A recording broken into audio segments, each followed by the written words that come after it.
جب اکبر نے دین الہی نکالا تو حضرت مجدد الفسانی علیہ رحمہ اس کے مقابلے میں آیا. آپ جانتے ہیں وہ تاریخ. تو اس نے کہا تھا کہ السلام علیکم یہ مسلمانوں کا شعار ہے. تو ایک نیا لفظ لے کر آتے ہیں.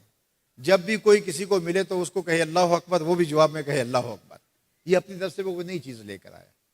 لیکن اسلام نے السلام علیکم کیوں رکھا ہے؟ تو اس کا ایک فلسفہ ہے, اور وہ کیا کہ جب کوئی مسلمان کسی دوسرے مسلمان کو ملے تو وہ کہے السلام علیکم.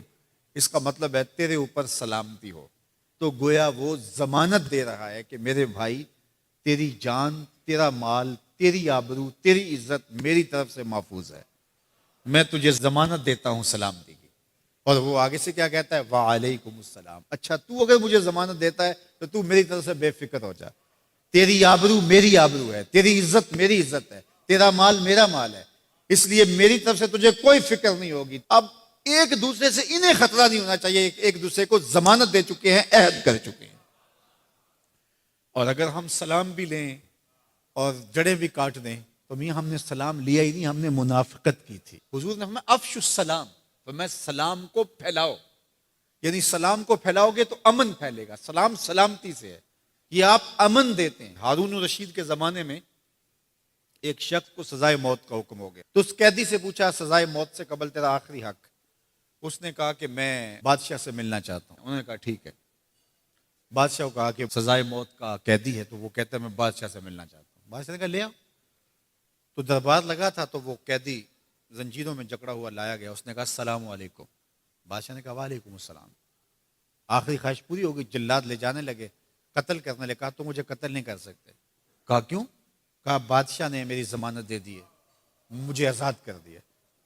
بادشاہ نے کہا میں کب کی ہے؟ کہا تم نے کہا نہیں وعلیکم السلام, تمہیں سلامتی ہو. تو جس کو تم سلامتی کہہ چکے ہو تو کیا اس کے اوپر سزا ہو سکتی ہے؟ تو بادشاہ مسکرانے لگا, کہا جاؤ میں نے اس کو آزاد کیا. وعلیکم السلام کہہ دیا تو پھر سلامتی ہوگی نا. اسی لیے ہم کہتے ہیں حضور پہ سلام پڑھا کرو. حضور پر جب سلام پڑھو گے تو حضور بھی سلام کا جواب دیں گے. وہ کسی شاعر نے کہا تھا, وہ شعر پتہ نہیں وزن میں ہے کہ نہیں, لیکن شعر مجھے بڑا اچھا لگتا ہے کہ درود پڑھنے سے ثواب ملتا ہے, سلام پڑھنے سے جواب ملتا ہے. درود پڑھنے سے ثواب ملتا ہے, سلام پڑھنے سے جواب ملتا ہے. تو ہمارے جو لفظ ہیں ان لفظوں کے پیچھے ایک فلسفہ ہوتا ہے. تو فرمایا المسلم من سلم المسلمون من لسانہ و یدہ, اور یہ ہم نے اپنے اولاد کو بچپن سے سکھانا ہے.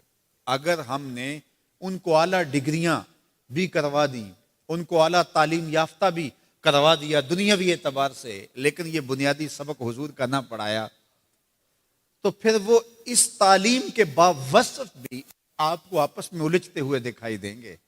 اعلیٰ ڈگریوں کے باوجود بھی آپ ایک دوسرے کا گریبان ان کو نوچتا ہوا آپ دیکھیں گے, اس لیے کہ انہوں نے اسلام کا یہ بنیادی سبق تو ماں کی گود سے پڑھا ہی نہیں ہے. یہ پڑھانا ہے کہ مسلمان وہ ہوتا ہے جس کے ہاتھ سے اور جس کی زبان سے دوسرا مسلمان محفوظ رہے.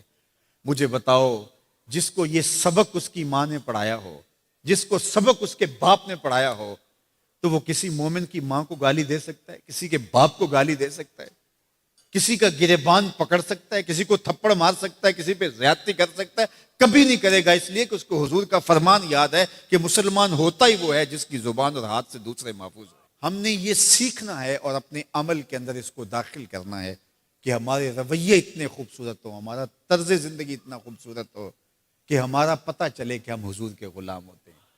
ہمیں خوبصورت رویوں کا درس دیا گیا ہے, ہمیں خوبصورت رویوں کو اختیار کرنے کی تعلیم دی گئی ہے.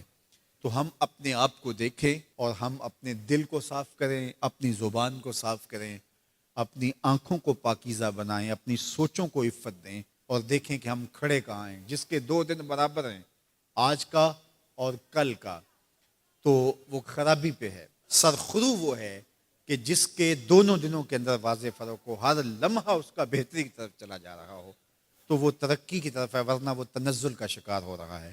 تو ہمیں یہ سبق دیا گیا کہ قد افلح من تزکا, کامیاب وہی ہوا جس نے اپنے من کو ستھرا کیا, اپنے باطن کی صفائی کی, اپنے اندر کو پاک کر